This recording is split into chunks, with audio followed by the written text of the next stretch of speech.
Hey guys, it's TheFrXion here, Tank12, I'm gonna call me, I don't really care. Welcome back to World of Tanks, where we today are reviewing the Scorpion, or M56 Scorpion. It's not the Scorpion G, it's the American Tier 7 tank destroyer. Yeah, the video probably was too long, so I really have to cut it down. Yeah, we're gonna start with firepower. This tank has a 90mm gun, and it's very interesting because it is actually just a gun platform. That has to do with the fact that it was designed for the airborne units to be used and to be dropped somewhere and allow them to fight armored vehicles with a 90mm gun, but it wasn't very popular and was very quickly replaced by the Sheridan program, the Sheridan light tanks, which is also in the game, but I think it's not the exact same model. Either way, that is a little bit of historical background. So when you take a look at this tank, you can see it has a 90mm gun, and it has the average 240 damage that 90mm guns usually have, and it has two shell types, AP, heat, and the final shell type, which is high explosive but isn't very relevant. Now this tank, its AP shells, they do have 219mm of penetration, but the shell velocity of 914 meters per second isn't the best. It does have very interesting heat shells though, but that is kind of a problem as well. You can see the heat shells on this tank have 275mm of pen, and the shell velocity is very high with 1290 meters per second. So that's much better than the AP shells, and that is something you rarely find on any kind of tanks, that the heat shells have such good shell velocity. This is a major problem for me because when I play a premium tank, I don't want to have to rely on premium shells. Thankfully, against tier 7 and 8 tanks, 219mm of penetration can work, especially against tier 7s, but against tier 8s it becomes a bit difficult. This tank can meet tier 9 tanks as well, and you have to rely on the heat shells. That's why I have a lot of them loaded. So if you want to earn credits, this is already a major downside, because you might need to resort back to the premium shells instead of the standard shells.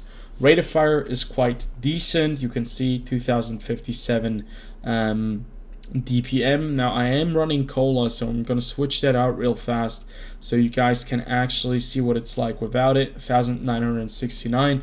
Usually I am running the gun rammer in here, but I wanted to try something out, and that's why I'm running the low noise exhaust system 2 in there. Now, gun loading is decent enough. Gun traverse is quite horrendous, 12.8 degrees per second. This tank doesn't have a turret. It's not really a turret, it's just kind of a swivel that turns around. You have gun traverse limits of 30 degrees to the left and the right, so you don't have a 360-degree turn radius. You're not going to be able to turn your tank's turret fully around, so that the gun traverse is actually not going to be that much of a problem, but obviously there is equipment for that if you really dislike it. 10 degrees of gun impression is great, 15 degrees of gun elevation is okay. Now the gun characteristics, aim time and dispersion are really awesome. This is a great sniping tank, and that's where the strong suits of this vehicle lie, because if you take a look at survivability, having 820 hit points is not going to be enough, especially when your armor is 111. So basically you have 1mm at the front, 1 on the side, and 1 at the rear. So this tank doesn't have any armor at all. Any high explosive shell will knock the living crap out of you, so don't get hit. The motto basically is you are a sniper and you're not supposed to be spotted. Moving on to mobility, the tank has some very nice mobility. It only weighs 7 tons, which is great for the only 200 horsepower that you have, but since the horsepower to weight ratio is quite great of 27.23 horsepower per ton, you can see that the tank accelerates incredibly fast. It's really, really quick. Only difference or only problem, if someone rams you, you're dead. There's nothing you can do. Like, if you're close by someone, they will ram you. That's the first thing people will do when they see a Scorpion, because this thing weighs 7 tons. Anything is going to ram you, anything is going to kill you. Doesn't matter if it's an E25, doesn't matter if it's another Scorpion. It's going to ram you and you're going to die. The traverse of the tracks, on the other hand, is really good. In comparison to the gun traverse, really, really good. 44.242, that's with the field modifications enabled. This tank can turn very quickly, no issue with that. The top speed of 45 kilometers is okay, but with the turbo, you can make it a bit faster, go up all the way to 49 or even 50 with the Bond turbo that you can pick. Concealment wise and spotting wise, this is something that I have went with. The equipment is going to be very important for both of these categories, because I went for the camo net and I went for the binoculars for my very first loadout, and they will give me a lot of concealment. I also went with the low noise exhaust system to allow me to hide better away in the foliage, and I have been using it in tier 9 matches, and you will actually see it in the first gameplay against tier 5, 6 and 7 tanks, where it actually is quite effective. That's where I've been using it. So concealment on this tank is great. As you can see, it's a small vehicle, it's very difficult to spot, and it really needs to be very difficult to spot because you don't have a lot of other things going for yourself. Spotting wise, the main view range on this vehicle is 350 meters, so that's quite horrendous. That's why I have binoculars on it. If I'm in a position where I'm sniping, I will want to have some assistance from my view range, and that means I'll have to push that. So moving on to the modifications, as you can see right here, I went for reinforced suspension, which gives me better maintaining top speed on all terrain types. So basically, I want to have the best top speed I can have. I already have great traverse, so I don't need the lightweight suspension. I went with parallax adjustment to allow me to get even better accuracy. And I went with the right angle periscope, which is kind of a choice of preference here. Do you want more view range or do you want more camo? I went for more view range. You can go for more camo. Basically, the thing is, it will increase the camo of a stationary tank or a moving tank. So yeah, you can do either one of them. There is no specialty in the end, so you'll have to decide there. For the equipment, what I went with the first one is basically a full camo, full stealth equipment loadout. You can also, if you want to have like the most DPM available with this tank, you can definitely go with the gun rammer right here. If you go with the gun rammer, you can see your DPM increases by 256 damage, and that is quite nice to have. So this is my first loadout. This is a very viable choice that I've been using mainly. And if you want to have more mobility, and if you want to have better turn time of your gun, you can also go with this loadout. Instead of the gun rammer, you go for the improved rotation mechanism, which will give you a plus 12%, 12.5% turret traverse speed. And you can also go with the binos. I would keep the binoculars on here because the view range is quite horrendous. And then you can go with the turbocharger class 2.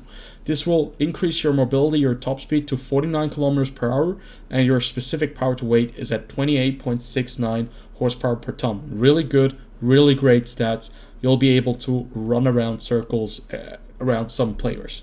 Yeah, but with that, traverse speed is great. You can see top speed is great as well. You're going to be more on par with the E25, which has incredible top speed of 69 kilometers with the turbo. And at least you'll get closer to it. You're not on the same level, but you're closer to it. So, having talked about that, we kind of paint a picture of a tank that isn't really capable of playing aggressively, and that's unfortunately the fact of tank destroyers. A lot of tank destroyers that don't have any armor are not going to be very effective in aggressive plays. So in the end, this is more of a defensive vehicle, and you'll see in the gameplay that it's really capable in a defensive position. So I have 2 gameplays readied up for you guys, and we're going to look at them, I'm going to talk about them, and then we're going to have a final verdict on the vehicle. So let's move on. Let's take a look at the gameplay. Okay guys, so I wanted to show you guys the picture perfect game that you can have in the Scorpion, and it's one that is very difficult to attain because you have to go up against tier 5 and 6 opponents. When you're top tier, you can have really good games with this tank. It's very difficult, in my opinion, to get kind of this experience in higher tier games, because even in tier 7 and 8, basically, because this tank does not have any kind of protection, you'll have to stay back. You'll always have to stay on the second line of defense or offense. And that means that a lot of times you'll miss out on damage that you cannot have because you'll have to wait until you are able to shoot enemies. It's one of the main reasons why I don't really enjoy playing lightly armored tank destroyers, because I don't have the patience to wait around and I want to have an impact on the game. That's one of the biggest downsides for me. I always have the feeling that I don't have any kind of impact when I play these tanks, because it's very difficult to get these in the right position, and it's very difficult to be able to deal enough damage and have an impact on your team without dying in the very first few minutes. That's, I think, one of the biggest problems when you're playing this vehicle. But so far, we're playing early match, we're playing against tier 6, 5, and 7s, and you can see this is a map where at the very beginning there are a lot of open space, and you can do quite a lot of sniping. This is where the tank really excels. The accuracy of this vehicle is really great. It still does have quite a few other problems, mainly the protection that doesn't exist. Then obviously also the very slow turn time for the turret that you have, which isn't actually a turret, but takes forever to swivel the gun around, because I think it's 12 degrees per second. So even though you have an arch which is only like 60 degrees wide, 30 to the left and 30 to the right, it still takes a while to get it from the left to the right. One other thing is that when you're playing this tank, usually the gameplay is quite slow. So if you don't like slow gameplay, if you don't like to be the one that is sniping, that is sitting sometimes in one place for an extended period of time, I don't really think this is a tank for you. I can already say that beforehand, because playing this tank in this kind of scenario in a top tier, this is like the best you can get, even still staying back because you don't want to lose the HP. You always are going to be needing the HP in the end. You might never know. Might be like a very crazy standoff that you have to survive. So you have to conserve the 820 hit points that you have.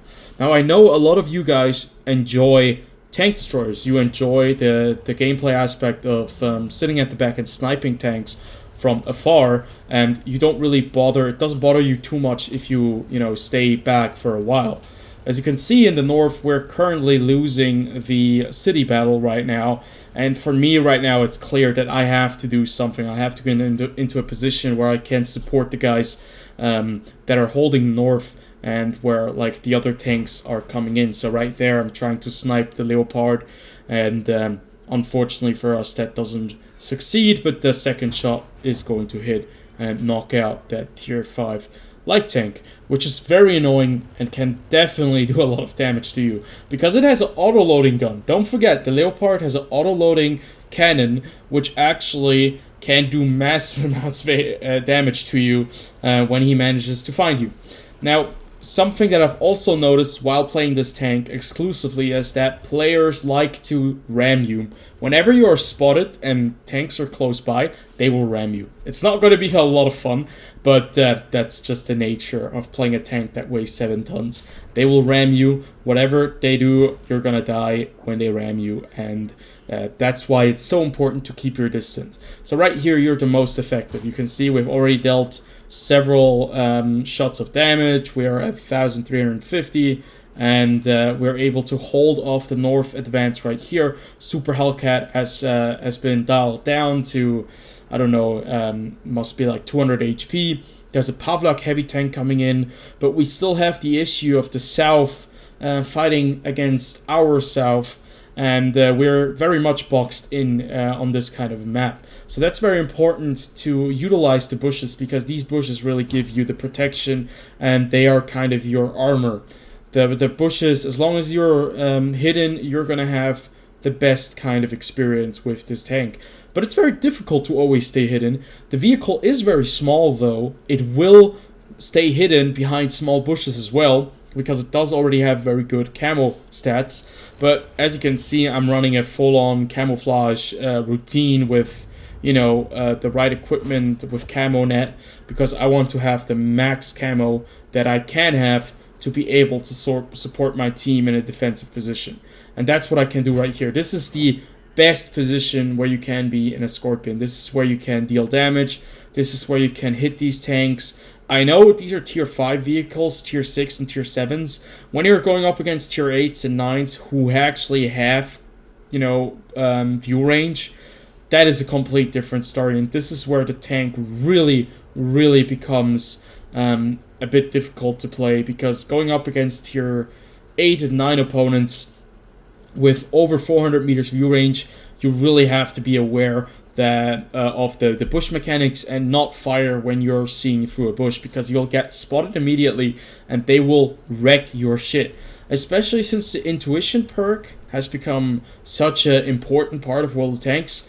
The intuition perk basically allows the enemy team or anyone to load high explosive shells very, very quickly. And because you only have 1 HP, that means that your tank is going to be basically, it's a free snack when anyone hits you for high explosive. I was one-shotted like twice in the span of like 1 or 2 hours by KV2s, which was kind of hilarious. But at the same time, obviously, I mean, you kind of expect it when a KV2 hits you with a 152mm howitzer.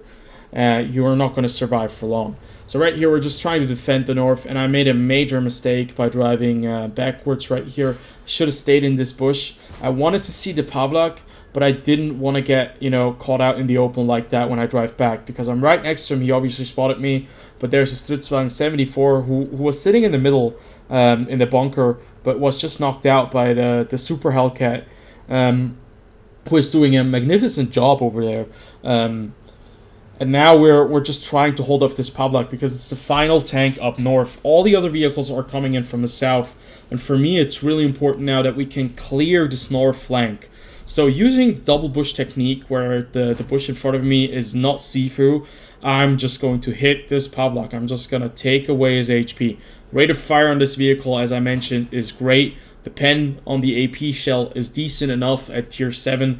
And if you really have trouble facing even a tier 7 tank, maybe a KV3 and your 290mm is not going to be enough, you always have like the 275mm of pen with the heat shells.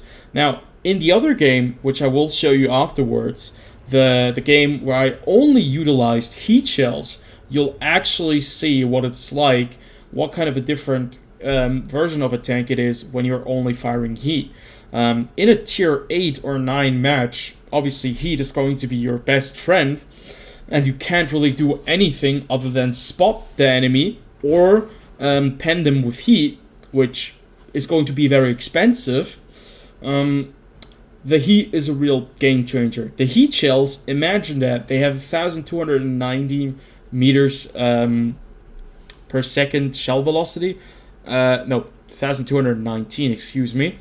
But that is crazy. That's 300 meters faster per second than the AP shells, and you have 275mm of pen.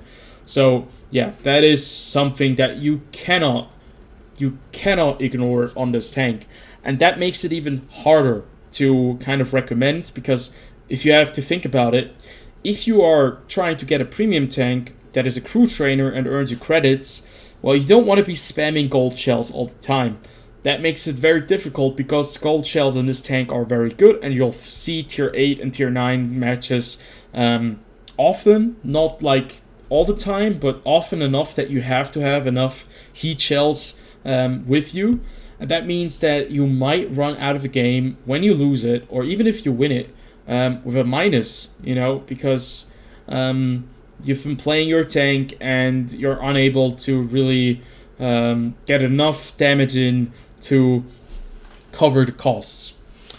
So right here, we're just kind of sitting and we're waiting for the enemy push. We have a 2 versus 4 situation. We have a Cavalier right next to us or behind us, which is a tier 5 British medium tank. We have a Nashorn, we have an M44, an M4, and an SU-85. And what you can see on top is that we actually have a HP advantage. Because I haven't lost any of my HP, or I haven't lost a lot of my HP, still have a majority of it remaining, and this is really important because the HP is something that I'm going to be needing in a second now, because even if I manage to hit the guys, I'm gonna get lit up, because I have to spot for myself. I have to, you know, take the initiative and spot, because the Cavalier is hiding behind me and he's not going to be spotting, so I'll have to be the one doing the damage and spotting as well. Other than that, that means I will get lit up, because there are also bushes in front of me, which makes it more difficult to actually see the enemy tanks coming in from the south. And I'm kind of worried right now that somebody might be coming around the Reichstag, or somebody might be coming in from the south. So there's the Su-85, and the enemy team is doing like a really nice push simultaneously. We have the M4 improved over there, we have the Su-85 with the Nashorn. They obviously know I'm here. I need to knock out the Su-85, I do that. And now I'm moving in on the M4 improved, because I need to kill this guy. He has the rate of fire, he can take us out, he doesn't need to, look into the pen, because he is going to be able to knock us out. And now I'm switching over to the Nashorn, and I'm hoping that Cavalier is going to help us out. But either way, I'm going to load a high explosive shell, because if I do hit him, I want to knock him out. I want to be sure to kill him, and thankfully we do get the Nashorn out of the way. You can see now I'm at 162 HP. The Cavalier is still almost full HP, 84%, and I just survived the artillery shell. So right now, in my head, it's basically, I want to go into the cap, because his fire was coming in somewhere from behind. I should have better view range, but still, I'm a definite one-shot if he hits me. So I wanna kind of even the odds and get the high explosive shell loaded into my tank. That's what I'm probably going to be reloading in a second. And I'm hoping that the Cavalier actually comes with me to the cap, but he's sitting back, kind of still waiting for something to happen. I'm not really sure. I'm just trying to make my way over to the cap and to put some pressure on the M44, because I know the M44 is probably somewhere in the north, and we already have been pointed, or they've pointed to A8.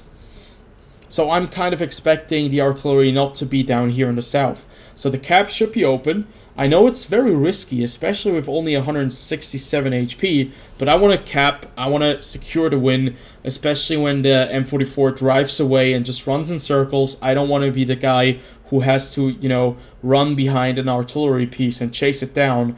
I just want to cap, and I told the Cav to hopefully come over to me, that in case that the M44 pops up, the Cavalier can shoot him if he still kills me, and we can win this match, because now it's all about winning the game, securing the win in the end, and that is very important that we get it right. So the Cavalier is now moving up the north. It's a bit ballsy, to be fair, because the Arty could be popping up any second. I'm not moving because I'm trying to use my camouflage net and my binos, so if I do see him, I should see him way before he sees me. And I have a high explosive shell loaded just to be able to finish him off with a single shot, because the M44 has something along the lines of 350 HP, and I have like 320 HP with the high explosive shell, if I do manage to pen. So generally speaking, this tank, like, it's very good in defense. But we all know that defense is not always going to be like the game that you're going to be having. So what is it like in an offensive play? How is this tank going to be capable if you play it offensively against the enemy? That is what we want to find out right now. So we're going to jump into the other game, and we're going to see how the tank behaves in an offensive capability, and if it's even able to do that. So, what does it look like in a tier 8 match? Yeah, I think we will see the very worst thing that can happen to you when you're playing a tier 8 match, and that is probably when you're getting banged up by several tanks at the same time. You'll see that at the end of the video, but yeah, you'll see what this tank can actually do in an offensive capability. Now, offensive capability, or in offense or in attack, I would say it's loosely. It's not exactly like you would expect a T44 100 or maybe a, I don't know, a Skoda T56 to play offensively. These tanks, when they play aggressively, they come up to your face. They have the armor, they can tank some shots, they don't really care. They're going to dish out more damage than you'll probably dish out to them. Now with a Scorpion M56, you're not going to be able to do that. So that means offensively always is relative. You'll have to attack with the cover of some objects, you'll have to attack with the cover of friendly fire, or you'll have to attack maybe even in the cover of foliage, which would be the ideal way to have some foliage which does kind of protect you from being spotted, which would probably save you the most HP. So we're playing on the map Fjords, which is somewhere in Scandinavia probably, and you can see we have a massive push going on in the south, an old school heavy tank push down the south, down around the corner, and we have a SC100 M1 in the middle and a T54 Mod 1. Now, it's a bit awkward, especially the Scorpion G and me. We don't really know where to go because the only place where we can actively do damage and not get hit is this place right here, where we can actually do some damage to the T44 or even the SC100 M1. But this Scorpion and me, we're not going to be able to do a lot of damage to the enemy team because most of the fighting is not here. It's in the south where the corner is with the heavies, or it's in the north where we don't really have access to unless we do play very aggressively and we do risk ourselves getting spotted. So right here with kind of not a lot of things to do, and it's quite a bit boring for me. That is why I decide to actually take the action into my own hands, because I want to do some damage. I want to be the one who, you know, put some pressure on the enemy team. And by doing that, because I do have very good camo values on this vehicle, I do decide to move up here. I want to fight this M3 or M2. If he comes behind, I'm going to be able to put some shots into up into his rear. So that's exactly my plan of action. I'm hoping that the CS53 and the E25 do hold the north and allow me to actually assist him with a little bit of damage. But one other thing that you can actually do when you play this tank is you can actually spot. This tank with the binos doesn't have the worst spotting. You can go into a bush, you're very small, your camo values are very good if you have a camo net, and you can actually be a passive little scout somewhere in a little bush in a good place. Now, if you think about it, the tier 9 matches, you are probably a lot more efficient if you do spot for your team when you're on an open map like this. So what I'm doing right here is I'm getting into a position where I'm just trying to put some pressure on these guys, hopefully spot the VK again. And you can see our south push is already like completely broken through with 2 Skoda T56. It's no surprise there. And this game is about to be won. It's only the question of how do you still do damage. Unfortunately, just like other tank destroyers, you will end up in games where you don't do a lot of damage and you're just kind of waiting for the game to end, and you're still hoping that you can get a little bit of a scrap of damage just to be able to still do a little bit of damage to have something at least when the game ends. So I do decide to, you know what, I'm gonna fire at this Super Hellcat because there is a tree in front of me, he shouldn't spot me.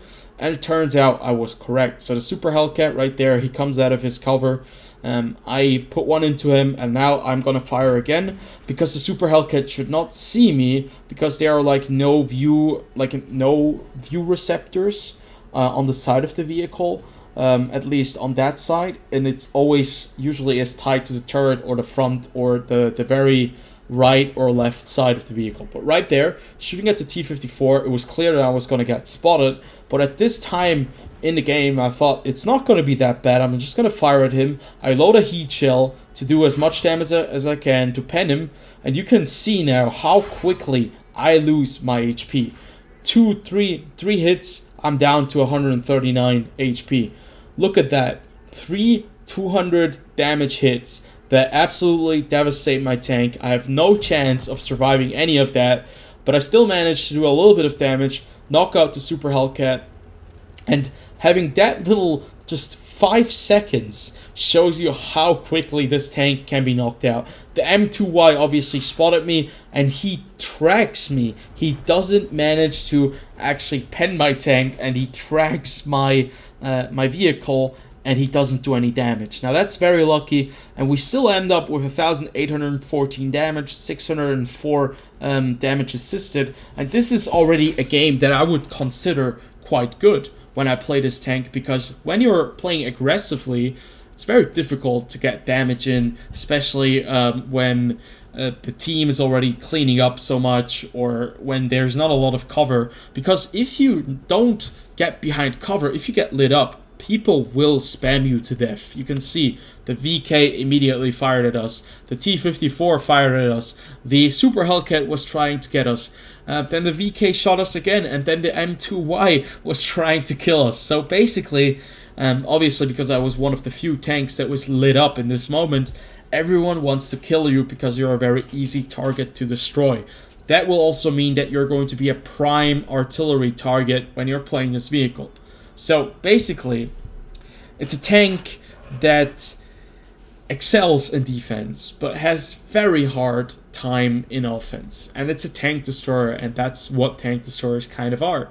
They kind of have bad times when they're playing in an offensive capability, when they don't have any armor.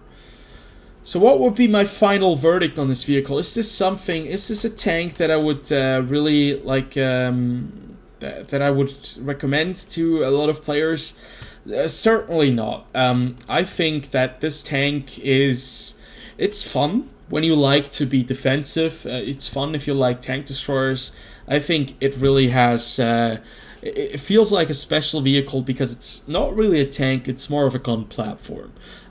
This was a tank that was designed for the Air Force, or not for the Air Force, but for the airborne troops, to send them in a lightly armored vehicle, or not armored at all, a tank destroyer that is able to knock out tanks with a 90mm gun, and it wasn't very well liked. Very quickly it was taken out of service, and it was replaced by the Sheridan, if I read that correctly.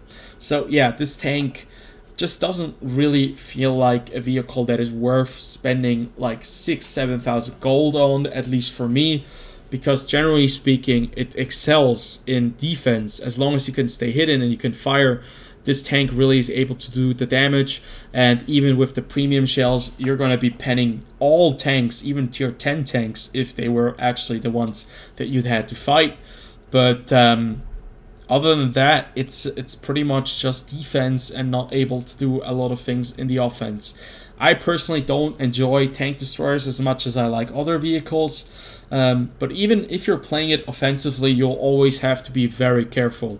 And if you don't play cautiously with this tank, it's going to be a very difficult kind of experience to enjoy, because yeah, you're going to get decimated by basically anyone shooting you. So in the end, I probably skip this tank. It's similar to the E25, but the E25 on the other hand has just a rate of fire, that raw DPM, and it has that little extra where if you're in a bush and you fire, well, basically you do not lose the camo bonus, and that's just something that kind of makes it a complete different vehicle. But still, for collectors, for players who like tank destroyers, hey, this is not a bad tank. But maybe it's just not so much fun for me because I personally don't enjoy playing like too passive in my games. I like to be active, and this is just a tank that doesn't really reward active plays, and makes it frustrating if you're playing actively because you don't have any armor, and it's quite difficult to stay hidden on these small maps in World of Tanks.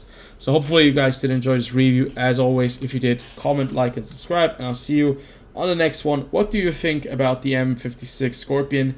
Do you like the tank? Do you not enjoy it? As always, put it in the comment section below, and I'll see you guys on the next video. Until then, have a good one.